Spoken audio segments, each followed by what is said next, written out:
Welcome to this week of Missouri Politics. The legislative session has ended. That means the campaign time has started. But first, we'll take a look at what happened the last 5.5 months. And we're here with the Senator Brian Williams from St. Louis. You probably, I don't think there's any probably, you definitely had the largest legislative accomplishment coming out of session, a Republican supermajority, a state that is as red as it can be, redder as it's ever been. You went to the Missouri Senate and you passed out of the Missouri General Assembly a police reform bill. Tell folks how you did it.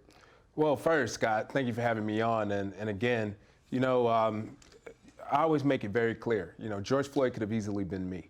And that was my primary focus on why I decided to pursue police reform, and arguably probably one of the most difficult pieces of legislation to get through a supermajority legislature.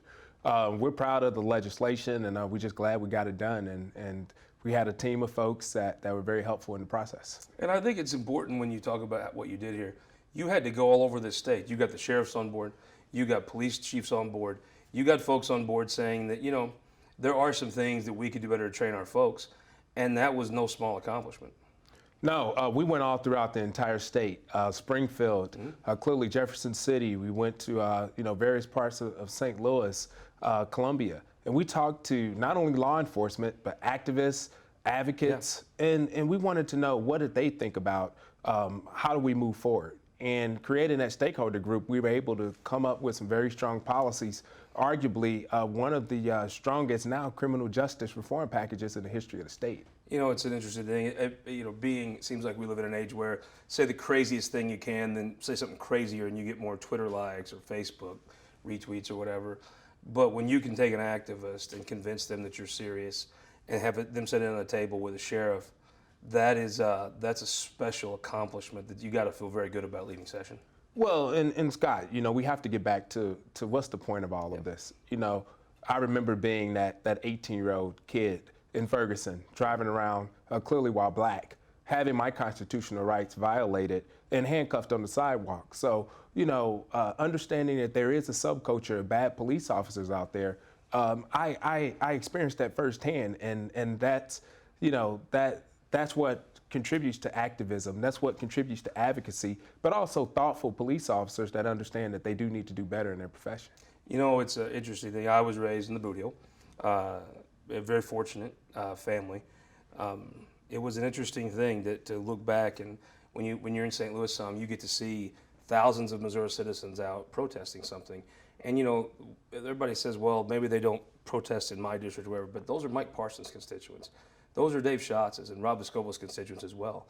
And when they're out in the streets, this is the first time, whether you agree or whether you're a radical, whether you're a moderate, whether you see a problem, whether you don't, that many Missourians out protesting something. This is the first thing in the really 8 years since activism has been kind of at the forefront of St. Louis. This is the first time people are going to say, nah, maybe I don't agree with you. Maybe I don't agree with everything you say, but I hear you. And I think that's such an important thing for people to at least say that somebody hears them and is willing to do the work you've done to show that we hear where you're coming from. Well, first, it requires a all hands on deck approach. And that's something that we were proud of. First, I want to just make it clear, I'm very proud of my caucus, who was very supportive in getting us across the finish line. We had bipartisan support. My colleague, Senator Luke DeMeyer, stepped up and was a great partner through this process. Representative Rasheen, Aldridge, who was in the House as a Democrat, and then Representative Shamed Dogan, a Republican, all came together and recognized that we needed to do something to ensure that there's police accountability in Missouri. So, this is an unprecedented coalition that we've created, and I'm just so grateful for the House and Senate stepping up and getting us across the finish line. There's a buzz around right now, the St. Louis business community, about maybe concerned about the direction of the state. And obviously, if you're in St. Louis, police reform and issues like this are a business issue also. A CEO has to look at, when you're looking at a Republican that hears you and actually cares about not Twitter likes or the crazies, but cares about practical things to recruit young programmers like they need at Bayer and like they need at Enterprise. Tony Luke DeMeyer is a name that deserves a lot of credit here, I think. Well, yes, and I spoke with the business community about this. Think about it, what this bill does.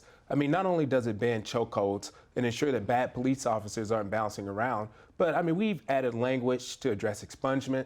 Now, folks who may have made a mistake in their life, they can have their records expunged in 3 years after being removed from probation for a felony, and 1 year for a misdemeanor.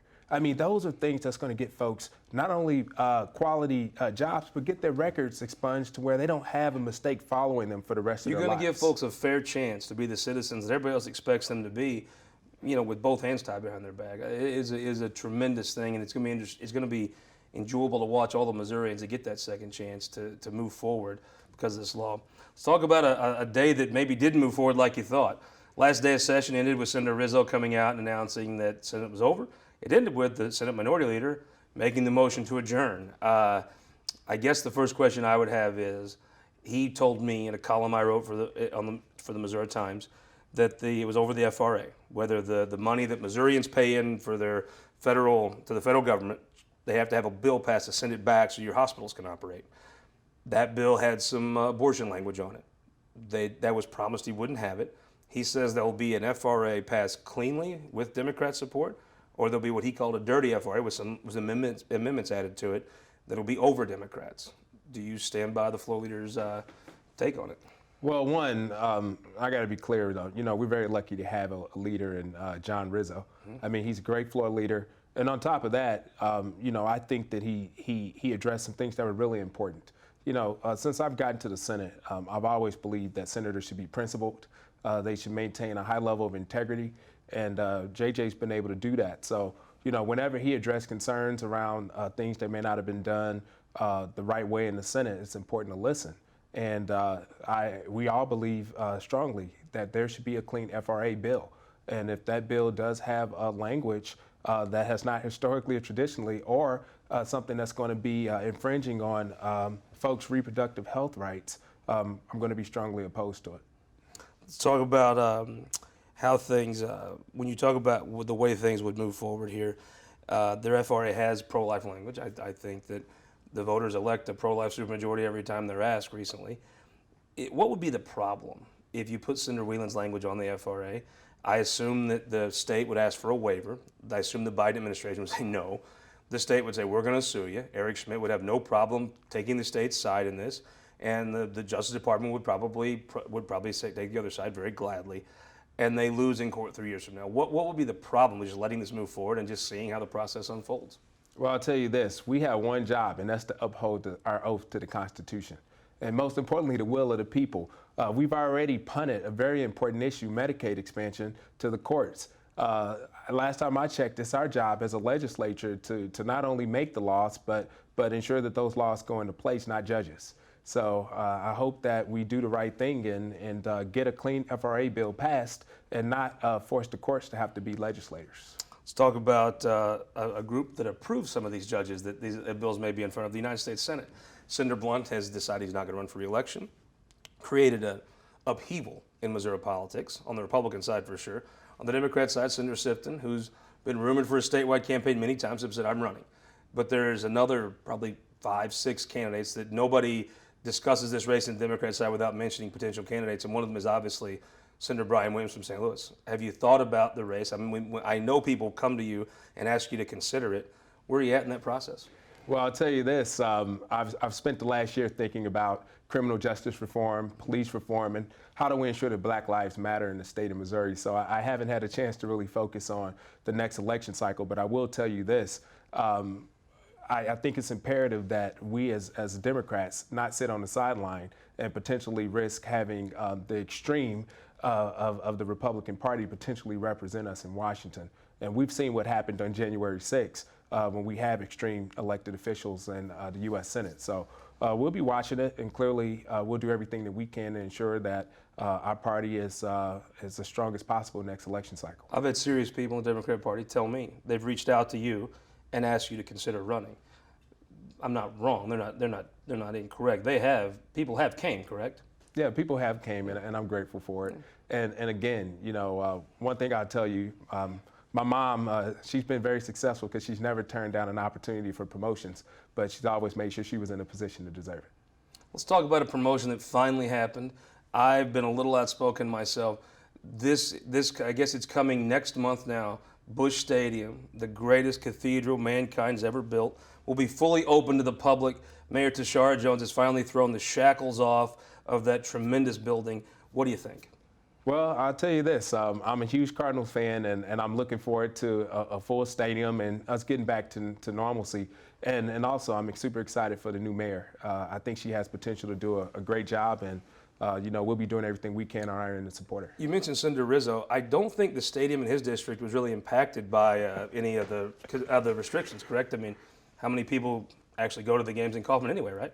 Well, I'll tell you what, probably not many as a Cardinals fan, but I love our people on the Kansas City side. Clearly, they do have a rising star in the Chiefs, but maybe the Royals will catch up. Senator Williams, congratulations, and thank you so much for joining us. Absolutely. Thank you, Scott, for having me. We'll be right back. We have David Barklage on the show, along with the first. Go to showmissouri.com. Putnam County, right up on the Iowa line in north central Missouri. Good folks. We had a great time up there. Go to showmissouri.com. History of Missouri, one county at a time, this week in Putnam County. We'll be right back after this.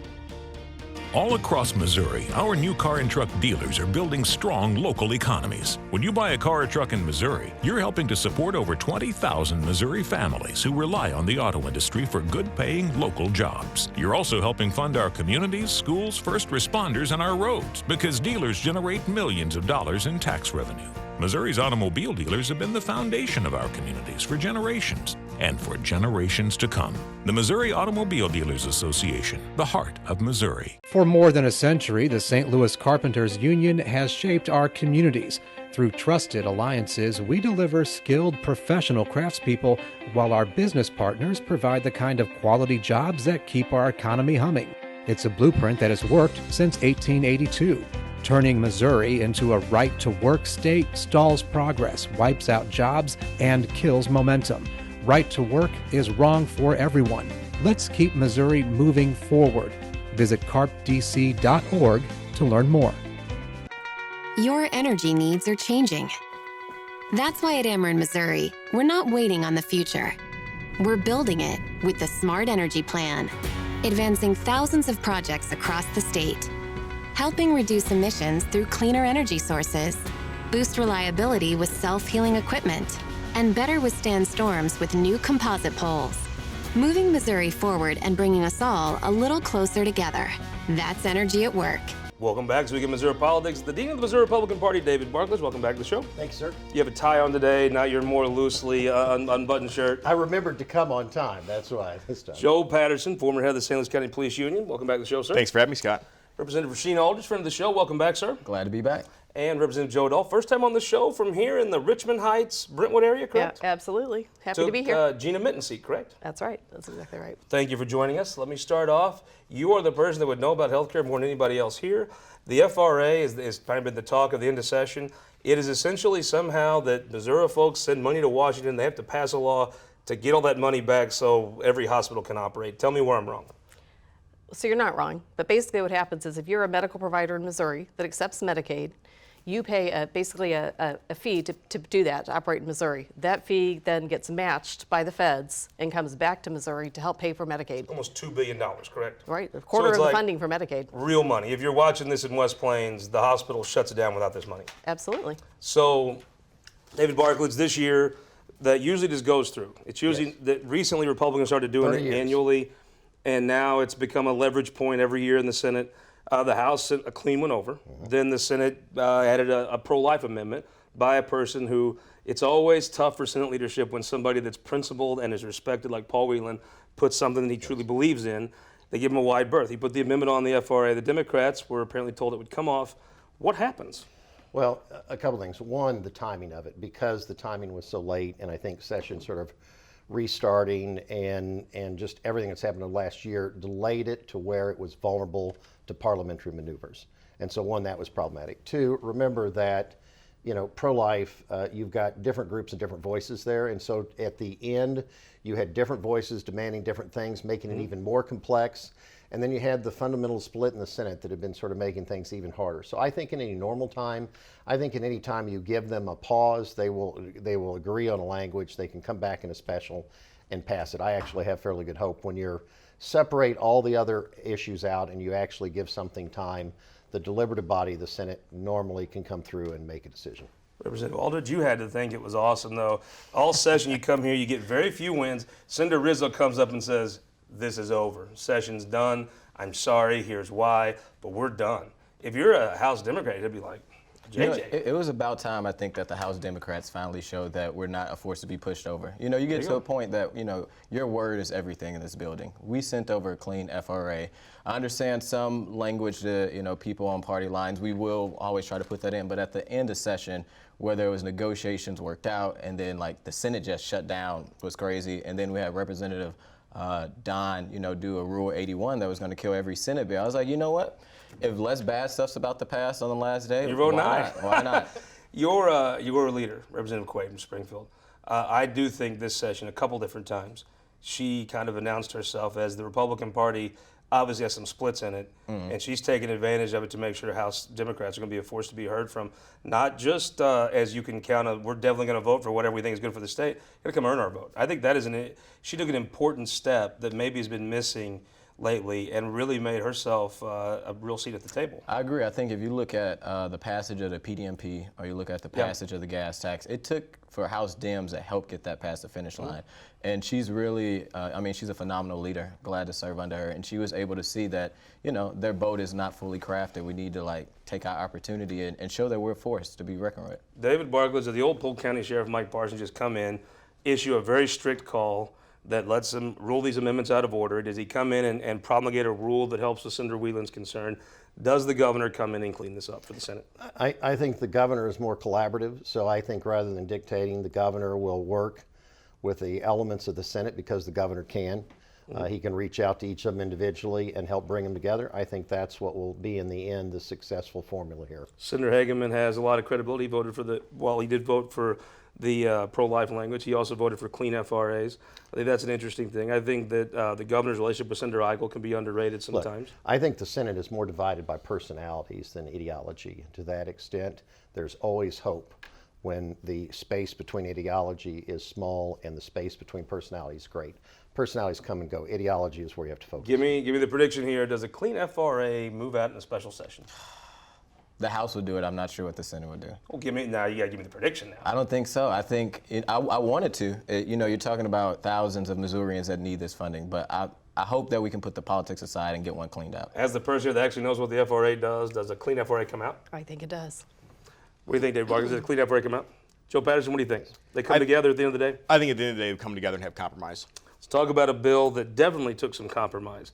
That was the Police Officers' Bill of Rights. That's you were correct. very heavily involved in negotiating and monitoring that bill. We had Brian Williams on, who did, I thought, a tremendous job passing a piece of legislation that's important to every, not just an activist, not just police officers, but every CEO in the state. You come back at the same session. I think it kind of shows the dexterity of the state with the Officers' Bill of Rights. Tell folks what's in that Police Officers' Bill of Rights. So basically, the Police Officer Bill of Rights sets up certain rights for police officers in internal affairs investigations. What it does is it levels the playing field between the employer and the employee. It's a very important piece of legislation we've been working on for a better part of a decade. And what I want to point out is that we worked with Senator Williams on police reform, and we got a Police Officer Bill of Rights passed at the same time. I mean, I think that's exceptional. And on top of that, your colleagues in Kansas City have a residency requirement that was lifted, just loosened a little bit, where folks in Kansas City, if you're a police officer, you can live, 30 miles from the headquarters? That's right.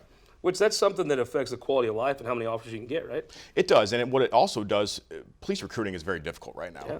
And what it also does is it expands the pool of possible applicants to join the Kansas City Police Department. We did the same thing for St. Louis last year.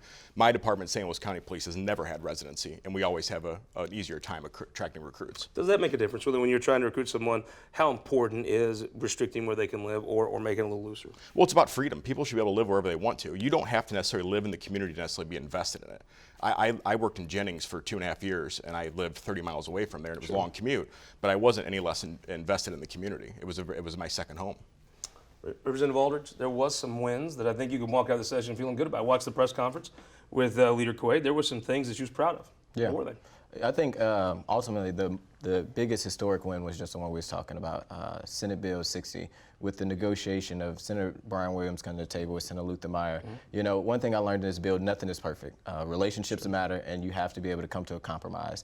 And they were able to come to a compromise where there's some things, again, that, like I said, I don't agree with, but we are just a couple weeks after the death of George Floyd when there was a ruling in his death. And Missouri is actually leading the way with banning chokeholds, talking about a use of force database. I think these components or really helpful to making sure that we have strong communities that can build relationships with law enforcement. Because we know that in the African American community, there is a distrust. And I think this was a major win that Missouri can say we are one of the first to be able to leading the way when it comes to criminal justice reform. President Dahl, your first legislative session. Yep. I'm sure I would say it was unique, but not really. They're all kind of unique anymore. I'm sure that's true. It's an odd part. I think the term limits really setting in. What was your impression? What's something you left the building feeling good about? Well, I think we had some good health care legislation go through. We had a mental health parity bill that passed that will improve coverage for mental health issues, which we know especially this year are rampant. Sure. And also, I feel good about the gas tax. As someone that drives on the Missouri roads back and forth to Jeff City, we know the roads are in bad shape, and I think it's a good thing that we're going to make those roads better for everyone driving through Missouri. You hear a Republican talk about, well, you should run it like a business. Well, until it's time to run it like a business, right? I own businesses, and I did invest in them. Right. I got a big F-150, you can't miss it. It does now fit in the Jeff City parking garage, appreciate that.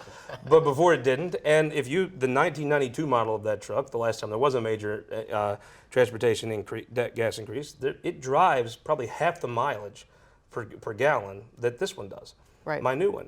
People have more fuel-efficient cars. You buy fewer gallons of gas, so you're probably paying what you paid in 92 because of the fuel efficiency. You're paying a little more per gallon, but you drive a lot less gallons. If you're going to have something, you have to invest in it. That's the way Absolutely. And if you're really concerned about the increase, you can save your receipts and get your money back. Good Lord, I would love to be organized. David Barklage, you were intimately involved in probably the biggest part. I think if you're a Republican and you talk about bills that you really walk out and are thrilled with, if you're especially a St. Louis or a Kansas City Republican, you're going to talk about the education reform piece. Yeah. So, I think the key there is establishing a trend line. We have had two groups, and I look at it this way: as the establishment, has had the agenda. They have really controlled the agenda. They have had the support in the legislature because they educate our children. I think their problem has been is their refusal to look at kinds of changes to be able to negotiate it. And they have put a stop to almost everything for any reason. And I think what happened now is you started to see cracks, forcing them to the table to actually have meaningful discussions about reform.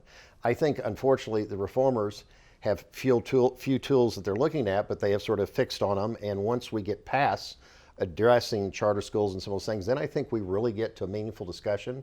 And mark my words, you're going to see Carla Esslinger really come to the head of that over the next few years. And I don't think the discussion is what the establishment thinks it's going to be or what the reformers. I think truly the legislature, when they decide to tell the lobbyists to go take a hike and they start talking about our kids, how they can be helped the best, I think that's when we see real substantive change in education, and that's going to be the great day. But I think this session was the beginning of maybe that change of an open dialogue between all parties. It was at Senator Brown's services this past week. He passed week before last, but he had, and I was thinking about Webster, Matheson, Scott, and then it kind of goes to Richard and Kehoe and Wasson and Brown. And the person that really has the potential to fit that is Carla Esslinger. Yeah. She's tough, smart, knows what she's talking about.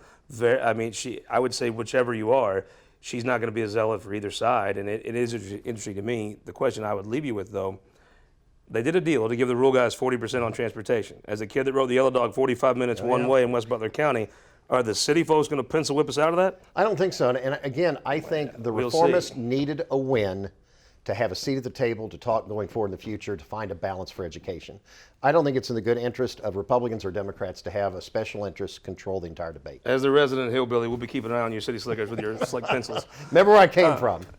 Well, let's talk about a guy that came from your neck of the woods, Representative Aldridge, Mark McCloskey, guy that had the machine gun waving around. He's running for U.S. Senate. You had to have a little bit of a smile on your face. I feel like last time I was on the show, we were just talking about the Erics, the two Erics running, and now here we are with McCloskey. I don't think I got enough room for this popcorn and just like to keep eating. It's the Republican side is really showing the party that they are wanting to be. You have McCloskey's that's running. If you've seen his TV ad, it was so divisive. It's so. He knew what he was doing. He knew what he was doing. Yeah. I mean, but it's not real conversations of, regardless of what party you're on, like real conversations of how you're going to move the state forward. It's all rhetoric right now, and I guess that's what you got primaries for, to enjoy the fight. David Barklage, you can see this guy running a mile away. People forget though. I think he's going to do well. There's people that really like him. Running for office is extremely hard, and there's going to be some questions. It's interesting to me. The person, in my view, this is the one person that runs that probably hurt Eric Greitens. Everybody else that runs probably helps him. This guy hurts him, but you would attack him for being a Democrat. But how does Eric Greitens attack somebody for being a Democrat? He can't. And in fact, this guy is Greitens' worst nightmare. Yeah. Greitens sat in a stage filled with a Gatling gun. This guy actually picked up a weapon when he thought his house was being done. You got real versus fake in that space. The real will win every time. Greitens, this was the end of him in this race by McCloskey putting his stake down. Joe Patterson. I mean, you have members that are Greitens supporters. You'll have members that are supporters of Eric Schmidt, the top law enforcement official in the state. But I mean, there is a chunk of this state that Martin McCloskey identifies with. There are, but what I think was most funny about his ad was that he's wearing a flannel shirt and blue jeans in front of a tractor when we all know he wears pink polos and chinos in his free time. So it was very fake. It's not real. It has a little bit of the Eric Greitens vibe. I think he steals votes from Eric as well, and we're going to support Schmidt. And we're all in David, for him. do you think he should have just went Trump and said, "Yeah, I live in a big house. I'm the man"? I think he will. I think we're going to probably see a lot of that house in his commercials. I got all this, but God called me to run. Donald I've got Trump a weapon, came down and a I'm gold ready escalator. ready to defend Missouri. I mean, why didn't he slide down that gold banister in his house and say, "I'm running. You're right. I'm rich"? It may just come. He's going to probably watch this, and that'll be in his next ad. Yeah. I'm sure he rented the tractor in the barn. It's next to his house. Right next to that yard is big enough that he could have a tractor. I've seen it personally. What do you think? I mean, on your side, you have Scott Sifton running, someone from St. Louis. Yeah. You have people talking to Brian Williams. You have folks that have mentioned Crystal Quaid. Quentin Lucas has actually kicked the can on a little bit. Yeah. And former Governor Nixon, who's, if he's not a constituent, he's pretty close, right? What do you I think if it's Greitens, there's a chance to win that race for a Democrat, right? I sure hope so. You got a favorite yet? I do not have a favorite yet. I got to wait and see who all puts their names. But what would be something you'd look for before you picked? Someone that can win. What do you think? How do you pick? Someone that can win, but that speaks to kind of that reformist of the party. I've got to win the race to be off the air in a minute. So who won the week? St. Louis Cardinals won the week, going to full capacity. Yes. Who won the week? I'm going to say the House and Senate Democrats passing PDMP and the gas tax couldn't have been done without us, and that doesn't happen very often. And making the motion to adjourn. That's a little bit. There you go. Who won the week? Senator Brian Williams worked with the police to do police reform. It's a tremendous effort. I mean, it was the most impressive legislating I've done, being willing to compromise and bring people to the table who don't come to any other table. I thought he did a heck of a job. And Tony Lukemeyer deserves a shout out too on that. I agree. Who won the week? Yeah, Brian is a very good pick. I'm going to pick Dean Plaga. He's the newest member of leadership. He was instrumental in pulling legislation together. And, look, he stepped back on education reform, which he wasn't a huge supporter, to make it happen for the speaker. And then he pushed in on other things to make it happen. It showed that he was sort of above his own ideology to make the body work. And I think he won accolades in the House and Senate. So I think the newest member of leadership is well on his way to succeed. He went from a guy in the House and a guy that was maybe in that second tier of state leaders. He moved himself that last week of session to the front table of state And there's leaders. no book to tell you how to do it. Yeah. I'm going to say the new mayor of St. Louis, Tashara Jones, she's broke the shackles on the Lourdes Cathedral of Busch Stadium. It was the right move, and she should be lauded for her efforts. Now we also have to work together to make sure never again, right? Well, hope you will not make that vow, and we will see you next week on This Week in Missouri Politics.